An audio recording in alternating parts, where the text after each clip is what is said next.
This free program is paid for by the listeners of Redwood Community Radio. If you're not already a member, please think of joining us. Thank you. This free program is paid for by the listeners of Redwood Community Radio. If you're not already a member, please think of joining us. Thank you. This free program is paid for by the listeners of Redwood Community Radio. If you're not already a member, please think of joining us. Thank you. Probably including chemtrails. Tune in and call in this Sunday at 1:30 p.m. to Edge of the Herd. Keep your heads up. And support for KMUD comes in part from Golden Dragon Medicinal Syrup, an anti-inflammatory, antifungal, antibacterial, antioxidant medicine made without heat or ice. Golden Dragon Medicinal Syrup is organic, edible, topical, cosmetic, and water-soluble. Information is available at goldendragonmedicinalsyrup@gmail.com and by phone at 707-223-1539. And as always, the views and opinions expressed throughout the broadcast day are those of the speakers and not necessarily those of the station, its staff, or underwriters. Time will be made available for other viewpoints. Thank you for joining us. And, for the record, that was not my view. They made me say that, and I think that is the one thing that the station does have as its own view, is that the views are yours. Anyway, here comes Ask Your Herb Doctor.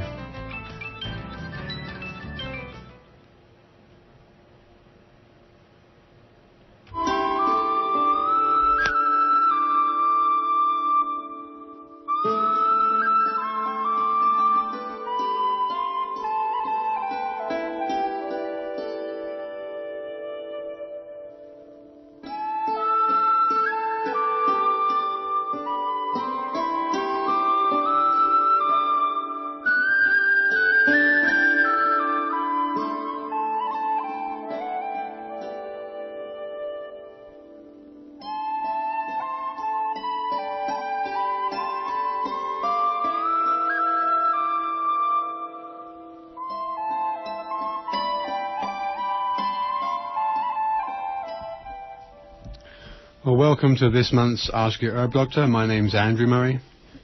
My name's Sarah Johannesson Murray. For those of you who perhaps have never listened to our shows, which run every third Friday of the month from 7 till 8 p.m, we are both licensed medical herbalists who trained in England and graduated there with a degree in herbal medicine.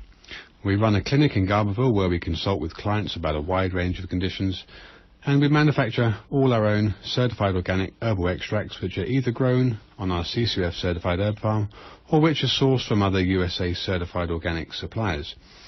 So you're listening to Ask Your Herb Doctor on KMUD Garberville 91.1 FM, and from 7:30 until the end of the show at 8 o'clock, you're invited to call in with any questions, either related or unrelated, to this month's mixed topic of hormone replacement therapy, estrogen, along with the inflammatory effects of estrogen, as well as some other popularly accepted hormones like serotonin, melatonin and 5-HTP, so we can discuss the roles of those particular materials in our bodies and why they're not actually that good for us. So once again, we're very pleased to be joined by Dr. Ray Peat, who will be sharing his research and knowledge surrounding these topics. The number here, if you live in the area, is 923-3911, or if you live outside the area, the toll-free number is 1-800-KMUD-RAD. That's 1-800-568-3723. We can also be reached toll-free on 1-888-WBM-HERB for further questions during normal business hours, Monday through Friday. So science, whilst responsible for many excellent breakthroughs, is unfortunately subject to the same scandals that beset many excellent thoughts.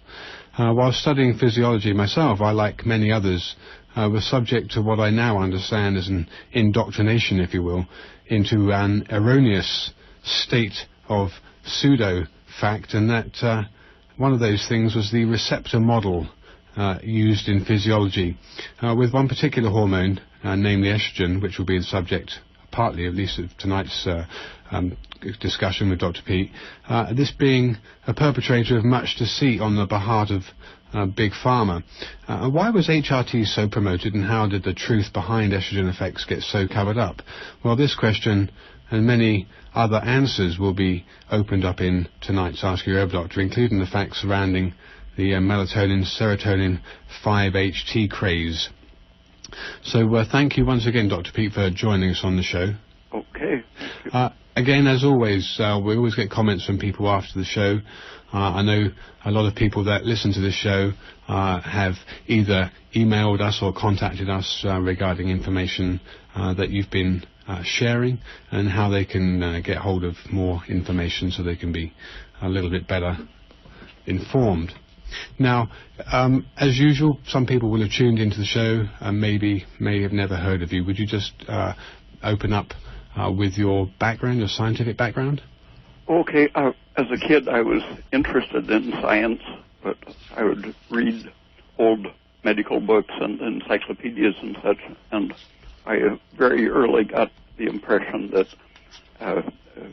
education was largely indoctrination, and I found that literature as an undergraduate was a field where I could see the actual evidence, the material that we were studying, without interpretation of the professors. And so it was years and years later that I finally decided to go to graduate school in science, when I realized that I could get through it without having to fight with the professors. I could just be quiet and do what I wanted to do. So I enrolled at the University of Oregon in the biology department, starting as specializing in nerve biology. I was interested in how the brain could do things like handling language and images and such. And I saw that the whole direction of the brain biology was towards a very reductionist computer analogy. And looking around the department, I saw that the other end of the organism, the reproductive physiology, was much more scientific. And so I shifted over to that specialization. And my professor would, if I would get unusual results, would say, well, if it's repeatable, just go ahead. But in the nerve biology section, if the results or the interpretation were a little off, it really, you had to throw away the evidence. Okay. Okay, well, that word indoctrination, I think, is a very good point to, a very good place, rather, to start tonight's expose. I know the scandal surrounding HRT that was kind of revealed, as it were, mainstream not too long ago. It is a very good place to begin tonight's talk. In terms of indoctrination and the models that were so popular then and probably still are now, when I was studying, the whole receptor ligand interaction was just dogmatic, and a particular compound elicited a particular effect when it was bound to an enzyme or to a cell. That surrounding estrogen, the estrogen receptor, you actually have a very good understanding of the background enzymatically, how it was before it was taken over by, and unfortunately, I know it's another conspiracy, as it were, but it's the truth in terms of pre-1940s, with the enzyme. The people studying enzyme interactions were then effectively taken over by Big Pharma and corporate manufacture for want of increase from their products, and the whole estrogen receptor is a bit of a non-entity, I understand. Yeah, it was 1970 when I was working on my dissertation, and I was studying the metabolism of the uterus in aging animals, and trying to understand why in middle age infertility came about. And the particular metabolic studies that I was doing corresponded to increased estrogenic stimulation with aging. Okay. And that led me, since all of the current textbooks in the 1960s were saying that menopause is when the ovaries wear out and stop producing estrogen. And so I read way back to about 1900 and up to the 1940s and 50s. And I saw that there was a sudden change in 1942 all through the 1930s when my thesis advisor was a student into the 1940s. Mm-hmm. His thesis advisor was Richard Landau, who was later at the University of Washington Medical School. And Soderwall and Landau were among the people who were studying the effects of excess estrogen on the uterus. And they showed that if you gave a graded dose, increasing amounts of estrogen caused miscarriage at earlier, and the smallest dose would cause miscarriage at a very early stage. And if you waited until very late in the pregnancy, it would take a bigger dose. Mm-hmm. But it was a very continuous, graded effect in which the estrogen slight excess would be sufficient to kill the developing embryo. Mm-hmm. And this was going on all through the late 1930s into the 1940s.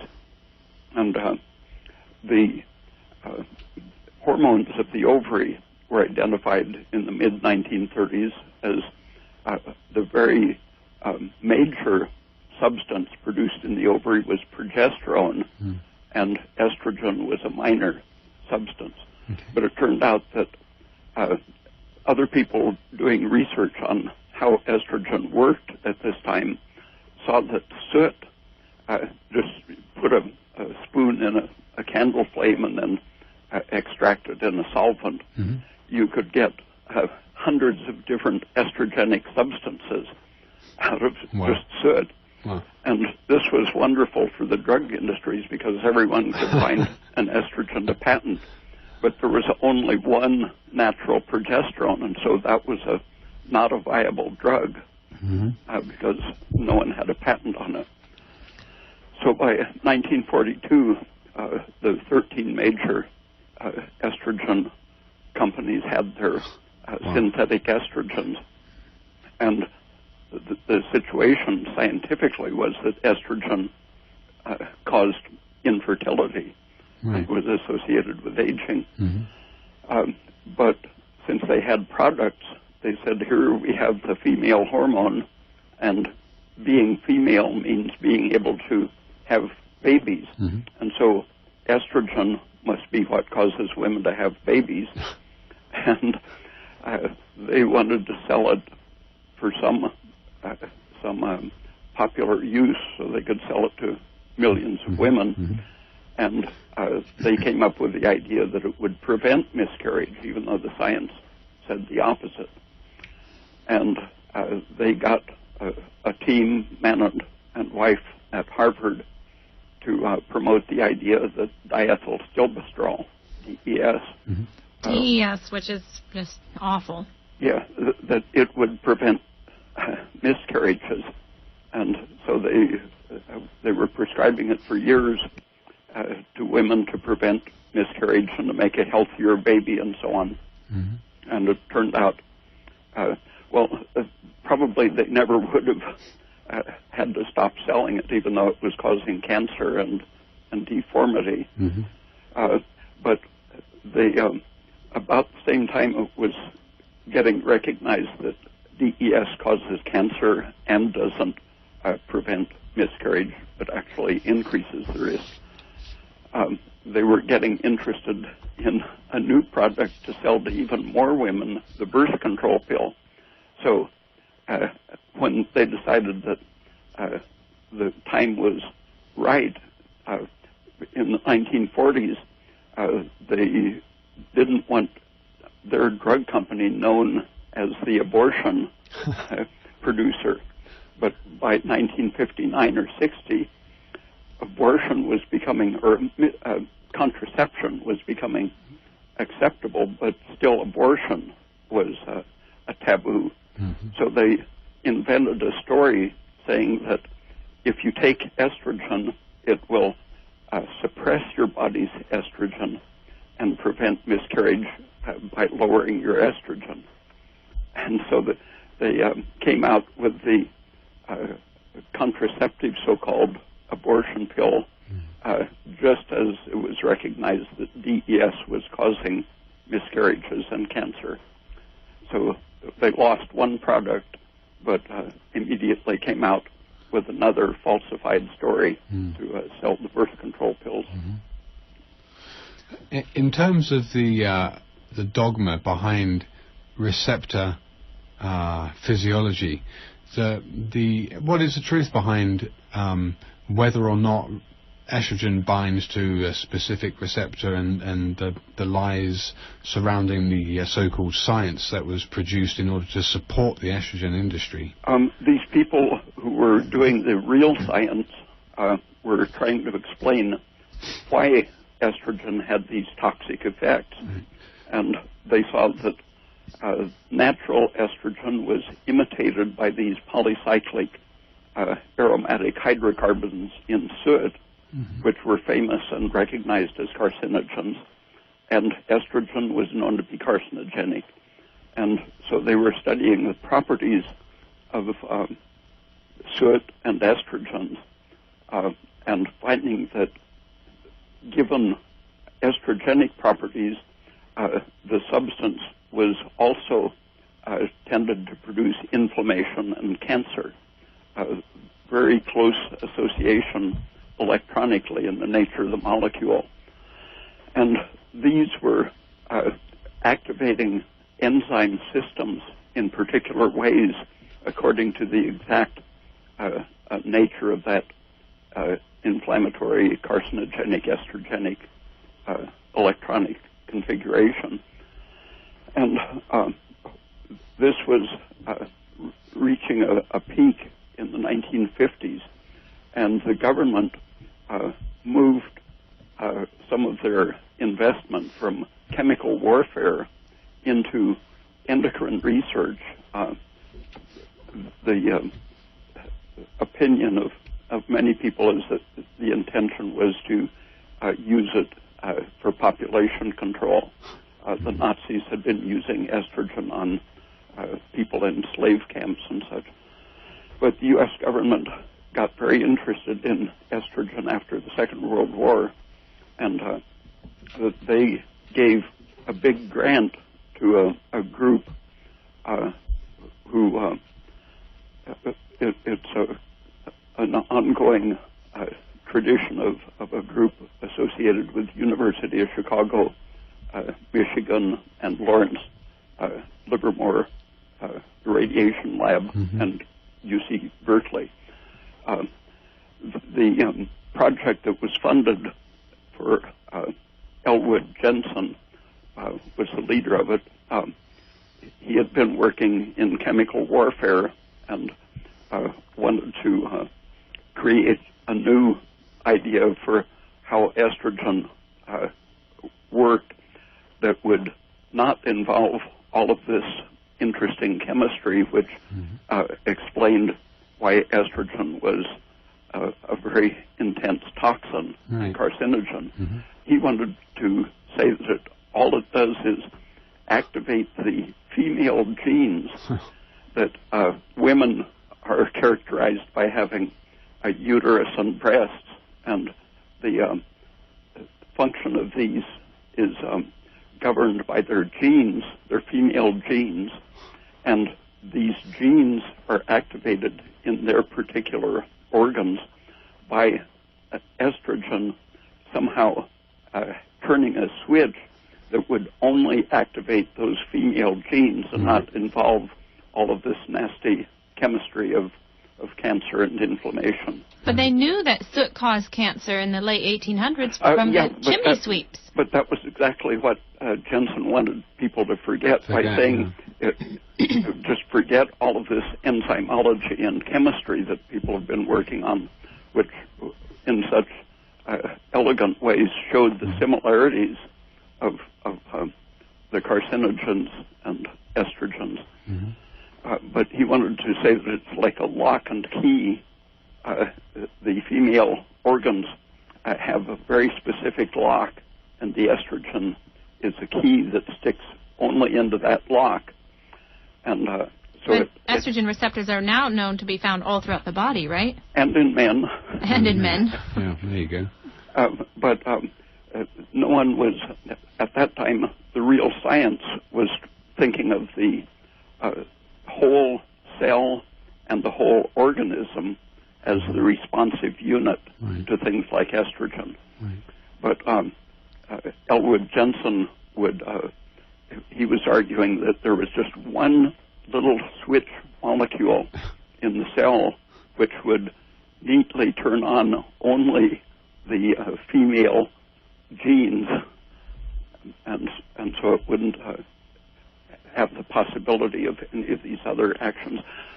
The Defense Department funded, Atomic Energy Commission gave him permission to use radioactive isotopes and supplied the isotopes. Okay. And other labs, his competition didn't have either the grants or the isotopes. They were very tightly controlled by the Atomic Energy Commission. Mm-hmm. And he labeled estrogen and found that it concentrated in organs like the uterus. And since the enzymologists were saying that it affects the whole energy system of the organism and the cell, changing the oxidation reduction processes and participating in the chemistry of the cell, he labeled two different kinds of estrogen, put the labels in two different places, and added them to the uterine tissue, and said that there was no interchange between the two. There were no oxidative reactions in which estrogen participated. And he published that, I think it was 1962, and that the enzymologists had been, the whole thing was based on estrogen participating as a chemical reactant. And he had the only means by which to demonstrate what he claimed, so his opponents didn't have the grants or the isotopes to challenge that. To disprove it, because the research up until that point had been showing that estrogen causes cancer, but the drug companies after 1942 wanted to sell the oral contraceptive pill. They wanted to sell DES, which is known to cause cancer for generations later in the babies of the mothers who took it, and now HRT. So we're talking about three different majorly used drugs that they knew caused cancer, and doctors are still prescribing them today. And some of the particular enzymes involved in cancer and estrogen function were well known to the enzymologists, but Elwood Jensen's group said no, they don't. He used the fancy isotope demonstration to say no, they don't participate. They're not oxidized and reduced. But 10 or 15 years later, after the receptor dogma had been imposed on the world of biology, other people started using isotopes and showing that, yes, the older enzymologists were exactly right. Estrogen does participate as a catalyst in enzyme reactions, especially transhydrogenation reactions that connect energy production to gene turnover and cell growth and so on. So that's how it initiates cancer cells? Yeah. It allows the energy to be short-circuited over into the growth rather than the function.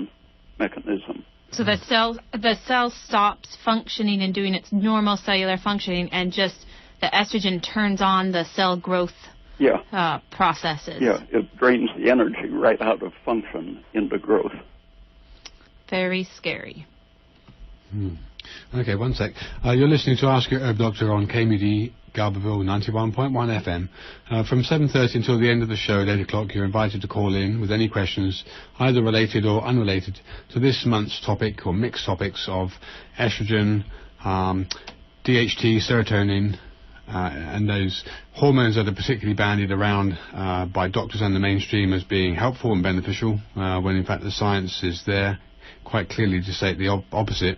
And we are very privileged to be joined by Dr. Raymond Peat, who has many years of research under his belt, to just tell us all about it. So, Dr. Peat, again, I'm interested about the, because I know that I've mentioned this in the past, and I think you brought it up on one of the previous shows, about water. Water, H2O as we know it, is not just straightforward water, and I read some alchemical treatise about the way they would capture lightning water, or water that was subjected to fallout during storms, and how this water was energetically more active, and that actually modern science has shown that H2O exists in many different states, and there is a very different mechanism by which water can act cellularly or intracellularly. And I'm interested from a point of view of what we're talking about now with estrogen involved in redox reactions, how that actually comes out in terms of its cancer promoting. Well, the fastest change that you can see in a cell within a minute or two of exposing it to estrogen is that it just instantly starts taking up water. Okay. And as it takes up water, the water gets out of the cell's control, right. And that's part of this short-circuiting of the energy process. The microtubules that are an organizing force in the cell that lets it do the work it's supposed to, these are depolymerized in the presence of estrogen and disorganized. And that's part of the cancer problem, that the cell can't communicate from one part to the other because the microtubules are messed up. And the division process even can reach the point where it can't separate the chromosomes evenly, and then you get the imbalance of chromosomes, making the cancer degenerate.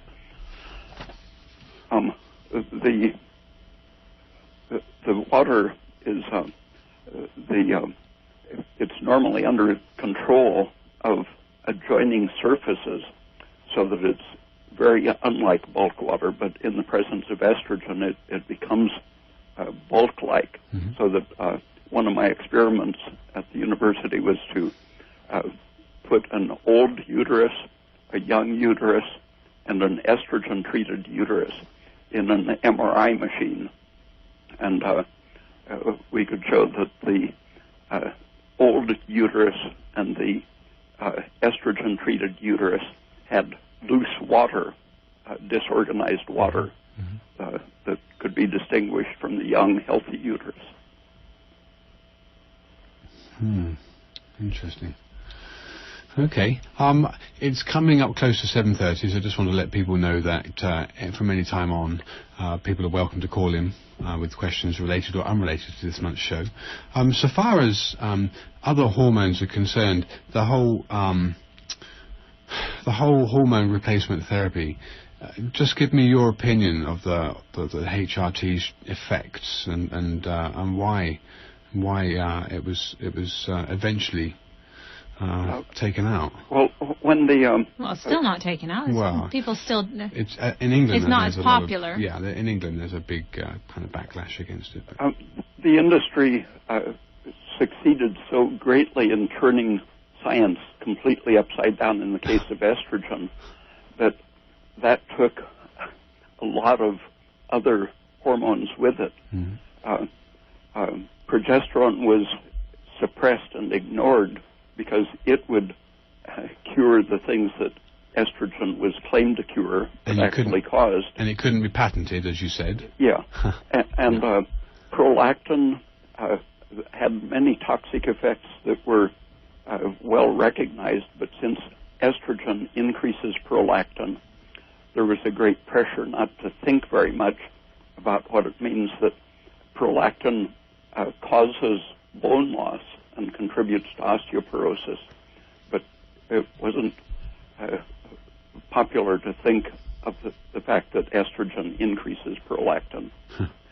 And serotonin is another thing that has been strongly influenced by this inverted interpretation of estrogen, because estrogen increases exposure to serotonin. Serotonin is one of the means by which estrogen increases prolactin. Mm-hmm. And serotonin does many of the harmful things that estrogen and prolactin do, including a direct cause of bone loss. Okay. People who take the fluoxetine type of antidepressants are seen to have a lot of premature bone loss. Right. Because of the excess exposure to serotonin mm-hmm. and the associated prolactin. And the serotonin is, in a way, kind of a cofactor for estrogen. Estrogen increases prolactin or serotonin systemically, mm-hmm. and serotonin in turn increases the production of estrogen. So when one gets out of control, they both tend to become dominant. And serotonin is involved in the inflammations produced by estrogen. Well, we're all told that serotonin is the feel-good hormone, and give you SSRIs. Yeah, they give you the antidepressant selective serotonin reuptake inhibitors, so you can feel better. So it's more present in and so is this just the same brainwashing they're trying to do to us, like they did with the estrogen, saying estrogen prevents bone loss when actually it causes bone loss? So serotonin helps your depression and in fact has all these negative side effects of increased bone loss, increased estrogen levels, increased risking of your risk of cancer. One of the currently bad effects of serotonin excess that is getting some recognition, even though in the 1950s all of the bad features of serotonin were recognized in a disease involving tumors in the intestine that produce too much serotonin. But in just the last 2 or 3 years, the hypertension of the pulmonary artery is being seen to be caused by serotonin, and that drugs that increase serotonin increase this pulmonary hypertension and degeneration of the valves in the right side of the heart. This was known in the 1950s as the main deadly complication of having that serotonin-producing tumor. But finally, 60 years later, it's being recognized as a way to treat pulmonary hypertension by using anti-serotonin drugs. Yeah. Gosh. Okay, we do actually have a caller on the line, Dr. Peat. So. Yes. I sometimes have a tendency toward depression, and I like to do more natural things when I can and stay away from the hard drugs when I can. So I resisted trying anything like Zoloft or Prozac or any of that, but I was told by some nature doctors to try 5-HTP. Matter of fact, I was told for another couple of people that I inquired that had depression, and they said that this 5-HTP was something natural that would help you use your own serotonin better and be more like kind of a natural Prozac. Now, are you telling me that that is not good for you, that that's going to make you either make more, does it help you make more serotonin or utilize what you have better? The Prozac-type drugs keep the platelets and nerve cells from binding and keeping serotonin out of the way. And so they lead to overexposure to the serotonin. Are you familiar with 5-HTP? That's what you get at the health food store. That's supposed to be like an amino acid or... Yeah, plain tryptophan is bad enough, but the 5-hydroxy tryptophan is one step closer to being serotonin. So you think that it's not good for me to take it? Everything that I know suggests that, for example, there's increased risk of breast cancer and obesity and many bad effects. How can it increase obesity? By slowing metabolism and suppressing thyroid. 5-HTP does that? The antidepressants?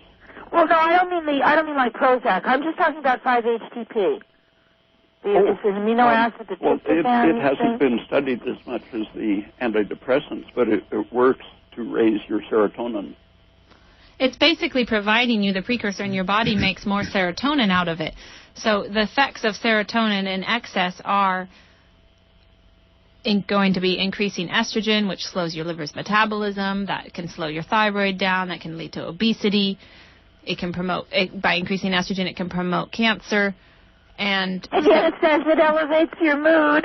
Well, you have to weigh it up. It might make you elevate your mood, but you also risk these other things. I mean, they used to give X-rays to help with psoriasis and rheumatoid arthritis. Oh, whoops-a-daisy. Sorry you got cancer. My aunt had a lot of X-ray treatment for her acne on her back, and she had a terrible form of breast cancer, which turned into bone cancer, and she died at the age of 50. Well, I certainly don't want to slow my metabolism or my thyroid down or any of that. I've done with the menopause thing, so I figure my estrogen has balanced itself out, and I've never taken the replacement. It seems like he's not talking about how it became so outrageously popular for women with menopause. The little pink pills, the HRT, hormone replacement therapy that everybody was taking because they didn't like having hot flashes, and other things that went with mood swings and menopause symptoms. But my approach was that it was a natural occurrence, and so it didn't really need to be medically changed. I didn't feel I had a symptom that was bad enough that I needed medical intervention. Maybe I was just lucky and I had mild symptoms, although I did have a lot of hot flashes. But it was in the last maybe 4 or 5 years that it's been suggested that I take this 5-HTP as if it was like harmless. I mean, I don't need to increase my serotonin if it's going to slow down my thyroid and up my estrogen and be bad for my heart valves. That's right. So that's all the things that he said it did, right? Yeah, and it's not, again, because Dr. Peat has spent his life researching things and doing research on even the articles. Is this faulty science? Is this promoted by a drug company? Who did this research? When he says that, it's not him saying that as though it's his own opinion. Yeah, he's adopted that opinion from researching the evidence. Okay, well, what causes it? I just want to say again that I'm not talking about the Prozac and the Zoloft and the Paxil and the pharmaceutical serotonin drugs. I'm specifically talking about 5-HTP, which you get at the health food store, where it seems like it's this benign thing that can't hurt you. Yeah, I know, but it's all part of the same system. Yeah, sure, Prozac might increase your serotonin to a much higher degree than taking 5-HTP, but it's all working on that same system. And if a little bit is that the body naturally produces in the bowel, because your bowel wall naturally produces serotonin, if a little bit is stimulating inflammation and degeneration, then you wouldn't want to increase that even through natural means. Yeah, so I should probably do without it and see if my mood is okay anyway, and just have a stiff upper lip, right? Yeah, sounds like a good idea. All right, thank you. Thank you. Yeah, and I think unfortunately what comes out time and time again is that the short term is certainly not worth the price of the long-term sequelae of disease processes. And I think most people I think us all included, we only really see the short term unless we delve into the facts. Well, it's just like with fish oils and people's inflammation. Right. Mm-hmm. It can relieve inflammation to some degree, but you also run the risk of suppressing your immune system and damaging your liver in the meantime. So it's so a I think risk to what gets brought out more and more is that the long-term risks ratio. are certainly very evident, very prevalent, and that people. What we're doing here with this show and other previous shows is just highlighting the long-term risks. And so, unfortunately, most people don't understand the long-term risks, and only the short-term gain is, I think, what fuels most people's desires to be on certain drugs. But there is a lot of long-term risk associated with it, and I think Dr. Peat's doing an excellent job of bringing these facts out because it's already there in terms of science articles. Okay, there's two more callers on the line. Hello. Hi, you're on the air. Hi, Dr. Peat. This is wonderful.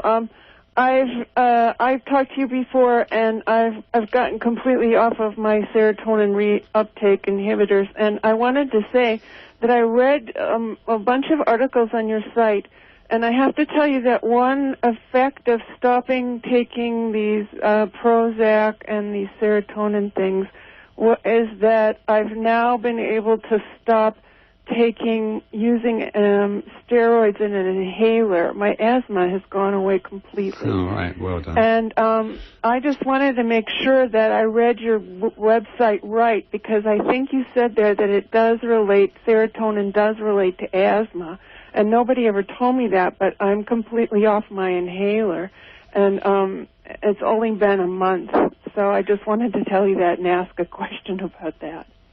Yeah, it does several things related to asthma. Estrogen is related to asthma too, and the effect of the serotonin is to cause localized contraction of the tubes in your lungs, as well as causing them to take up water and promote some inflammation. But the contraction is the thing that's best studied in connection with asthma. Well, thank you so much. That's really interesting, because it went away within like 4 weeks. I was off of I wasn't having the breathing problems. The first week or so I coughed up a lot of liquid, but then after that it just quit. So anyway, thank you very much, and I'm going to keep reading your website for articles. Thank you. That's great. You coughed out the asthma. I don't know what I coughed out, but I coughed up a lot of fluid for like a week, but after that it just cleared up, and I stopped using the inhaler, and I'm not using it anymore, and I'm just really grateful. Yeah, fantastic news. Getting off the serotonin was painful, but after I'm off of it now for almost 2 months, so I'm very grateful. So thank you for the information. Thank you for your call. Yeah, good. Well, there we go. That's another glaring example of what we hear frequently.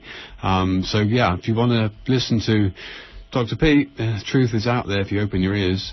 Okay, there's another caller. Hey, hello. I came in a little bit late to the discussion, but I haven't really heard mention of the 3 different types of estrogen in our bodies. They have a hugely disparate impact on our bodies, and I think that's really germane to this conversation. So please inform us of that. Thanks. Sure. There are probably a dozen important types of estrogen, but almost all of them, the 3 main types, estriol, estrone, and estradiol, those are the best known and have been used as drugs. Those all have pretty much the same effects, but just at different potencies. So that if you can turn your most potent estradiol into the others, you're protected against some of the most toxic effects of estrogen. During pregnancy, enzymes are detoxifying estrogen by many different routes, but the index of a healthy pregnancy is when the estriol is high, because that means you're destroying your estradiol very quickly. So the estradiol is the most dangerous form, and that's usually what I recommend women have tested to make sure their most dangerous form is not too high. And these different forms are exactly the issue that Elwood Jensen denied happened. He said estradiol can't turn into estrone and estriol. But in fact, that's a major way of either activating or inactivating estrogen, according to the cell's energy system. So the only reason you'd want high estriol is because that would tell us that the estradiol is being detoxified. Yeah. Not that high estriol in itself is protective in any way, shape, or form. Yeah, it's about 10 times weaker than estrogen. So every little bit of estradiol that you turn to estriol, it's a down stepping of your estrogen effect. Okay, so I'm not sure that's the answer that lady was looking for, but... Okay, well, there's two more callers on the line, so you're on the air? Hi. Thank you so much for having this show. It's really interesting. I had a question about modern birth control methods and your opinion of them in terms of how safe they are, things such as the pill or the NuvaRing, and just in terms of, I know that those still have levels of estrogen, and do you recommend those as safe contraceptives, or do you think that those are still dangerous to your health? And I can take my question off the air. Thank you. Okay. The tremendously decreased the amount of estrogen in the contraceptives, but if it's strong enough to kill the embryo, it's strong enough to do some damage to the woman.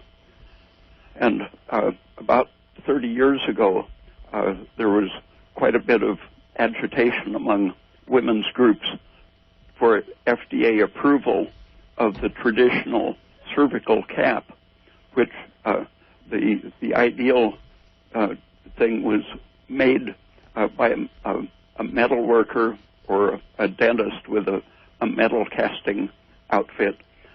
They would use a dental mold-making material to get an exact impression of the cervix, and then they would cast silver or gold or some inactive metal in the shape of the cervix, and it would form a vacuum seal, and it could be used, could be left in place weeks at a time.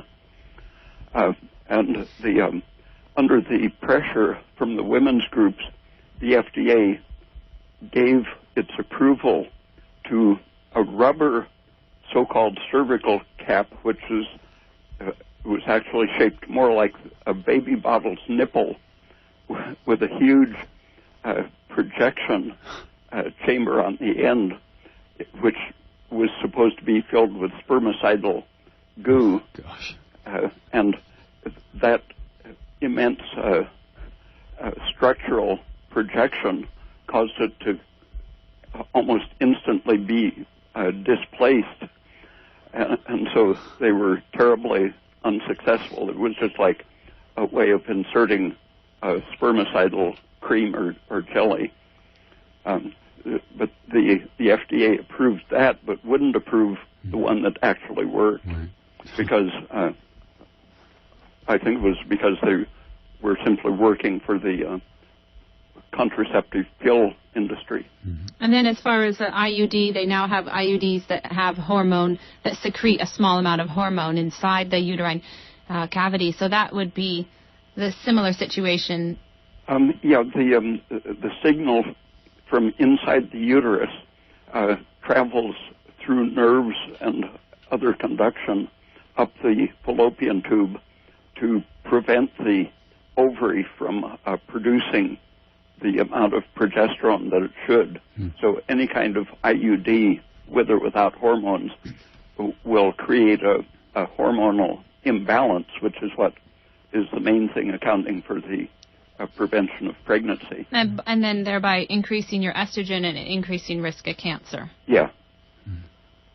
So the one possible safe method of contraception would be the silver or the gold. But they don't make those. But they don't make them. Is there anything else other than natural birth control? Rhythm or method? Yeah. Fertility awareness method. Not too much else, huh? Yeah, I think the rhythm cycle method is the best. Yeah. Yep, good. Okay, another caller. I think there's two more. Yep. The signal. Hello, you're on the air. Uterus travels through nerves. Caller, are you there? I think you have something playing in the background. Prevent the ovary. Well, I guess we don't have another caller here, so the lines are open. So give us a call at 923-3911, and we'll continue on with Dr. Peat. Okay, that last caller, I guess, is not there. So, Dr. Peat, going on to the other hormones that are... we want to talk about melatonin. Yeah, we want to ask melatonin. you... What do you think of melatonin? Well, it has its own endocrine problems. It can disturb your progesterone and thyroid production if you take a lot of it. But its function seems to be as a way of detoxifying serotonin. The trigger that turns the conversion in the pineal gland of serotonin into melatonin, it's the adrenergic stress-related nerves. During the night, your stress increases from the lack of light, and this adrenergic system causes the pineal to convert serotonin to melatonin, and in general, in various places, melatonin is functioning as an antidote to serotonin. Mm-hmm. So biologically, it's evidence that you're responding to stress with a detoxifying process. And the enzymes that exist in the pineal that are activated by the stress can also be found in inflamed joint tissue and in breast cancer, for example. And serotonin is involved in the pathology of both of those situations. And so if our enzymes could turn it more quickly into melatonin, then there would be less of a serotonin problem. But when people actually take melatonin... sometimes it's probably protecting against the circulating serotonin, but in itself, in an otherwise healthy person, for example, in the animal studies, it was capable of lowering both progesterone and thyroid while increasing estrogen. So in the meantime, in a short-term emergency situation, it could be okay, but again, long-term, it's going to have negative side effects. Yeah, that depends probably on the person, but it's much safer than serotonin. Okay. All right. Well, we do have two more callers, so we'll try to get through them if we can and see how we go. You're on the air? Yes. Hi, you're on the air. Hi. Yeah, I take it's called Vagifem suppository, and it's for, dryness, but I just looked on the package, and it says it's estradiol. Right. So should I really worry about that? Because I did have a problem with, pretty dry. Okay. Right. Dr. Peat, what do you... The people have been studied who are using vaginal creams, for example, and their blood level of estrogen was even higher than some of the oral pills were causing. So it's definitely a systemic hormonal influence wherever you put it. Right. So obviously if there's any familial, even if there isn't a familial history, but especially if there is a familial history of any estrogen cancers, So Dr. Peat, what would you recommend to this lady to use in place of her suppository? I've known several women who had pharmacists make them up suppositories with a fairly high dose of vitamin A and a little vitamin E in cocoa butter or other way of introducing it. And the vitamin A helps to strengthen the membranes and normalize mucus production. Okay. Okay, good. Well, that's a pretty. And in the meantime, if you can't find a pharmacist to make it, yeah, you can do that. Vitamin A palmitate and vitamin E, you can buy those capsules and try that. Okay. All right. Well, thank you very much. Yeah, you're welcome. Certainly sounds a lot safer than. Yeah, what you were using. Okay, good. There's another caller on the line. Hello? Hi, you're on the air. Hi. What do you think of the bioidentical hormones in low dose? Very suspicious, Dr. Peat. That come from wild yams and... Well, it depends which ones. Are they estrogen or are they progesterone? Well, they're the 3 estrogens, but the estradiol's the lowest that, that are compounded by Women's International Pharmacy, but they're from soy and yam, wild yam. And there's no progesterone in there? And progesterone also from vegetable sources, as opposed to the synthetic or the animal estrogens that pharmaceutical companies use.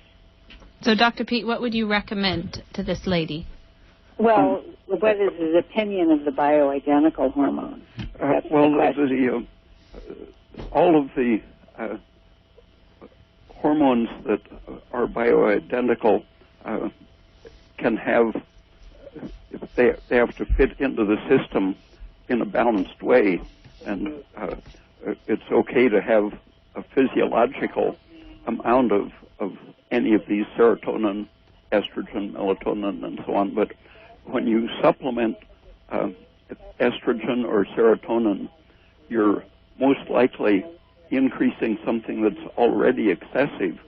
The doctrine of replacement with the natural hormones is building on the history of the estrogen replacement with synthetic hormones, and what they neglect is that as a woman ages, from age 19 to 39, for example, there's a steady average increase in the amount of estrogen in her bloodstream, as well as a fairly continuous amount of progesterone, which every cycle the estrogen is forced out of the cells all through the body by the rising large amount of progesterone. And in the 40s, progesterone production is no longer able to fully keep up with this steadily increasing estrogen production with aging. And as soon as progesterone decreases and can no longer force estrogen out of the cells, the blood estrogen level will drop, but the estrogen inside the cells will increase. Publications by some, I think they're Norwegians, Batra and others, and by Richard Blandau in University of Washington, showed that the tissues of old organisms retain much estrogen than the tissues of young animals.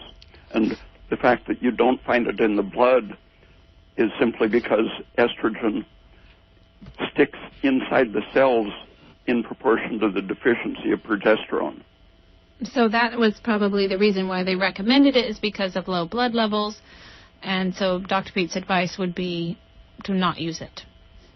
Okay, I'm being made aware that it is 2 minutes to 8 o'clock, and the show does wrap up at 8 o'clock. So thank you for all of those people that have called in. For anyone else who's listening who wants to find out more about Dr. Raymond Peat, who's our special guest this month, his website is very informative. It's www.raypeat.com, RAYPEAT.com.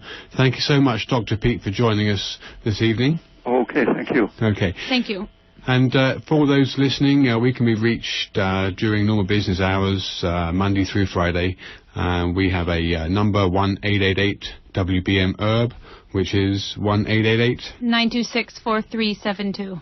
Okay, so until the same time next month, 7 till 8 o'clock, thank you so much for listening, and to those who have ears, let them hear. Thank you.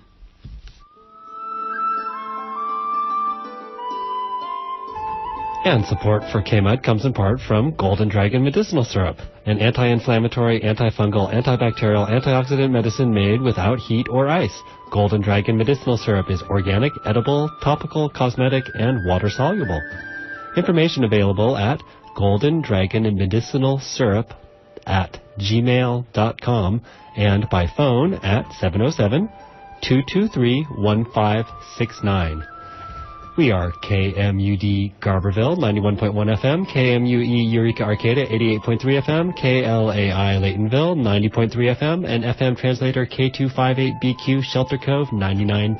Please remember that this program is supported by the listener members of Redwood Community Radio.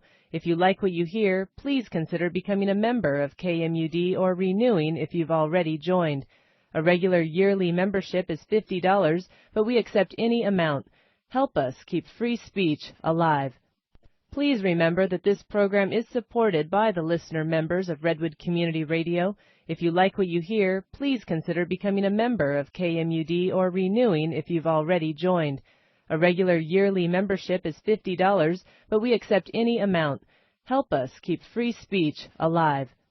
Please remember that this program is supported by the listener members of Redwood Community Radio. If you like what you hear, please consider becoming a member of KMUD or renewing if you've already joined. A regular yearly membership is $50, but we accept any amount. Help us keep free speech alive.